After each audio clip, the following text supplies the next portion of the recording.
নমস্কার বন্ধুরা, আমরা তোমাদের জন্য আজ ইতিহাসের সাল সংক্রান্ত কয়েকটি প্রশ্ন আলোচনা করব, যা তোমাদের বিভিন্ন রকম পরীক্ষায় যেমন ডব্লিউপি, কেপি, এসএসজিডি ইত্যাদি ডিফেন্সের পরীক্ষায় কাজে আসবে। তো চলুন শুরু করা যাক। প্রথম প্রশ্ন, মোহাম্মদ বিন কাসিম কবে সিন্ধু দেশ দখল করেন? তো উত্তরটা হচ্ছে 712 খ্রিস্টাব্দে।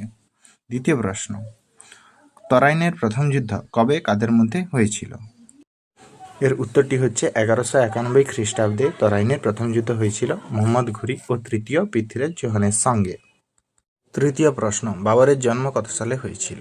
উত্তর হল 1483 খ্রিস্টাব্দে বাবরের জন্ম হয়েছিল। তৃতীয় প্রশ্ন, ভাস্কো দা গামা ভারতে কবে আসেন?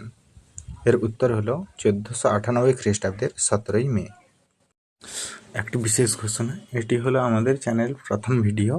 যদি আপনাদের এই ভিডিওটি ভালো লেগে থাকে তাহলে উৎসাহিত করবেন লাইক দিয়ে এবং আমাদের পাশে থাকবেন।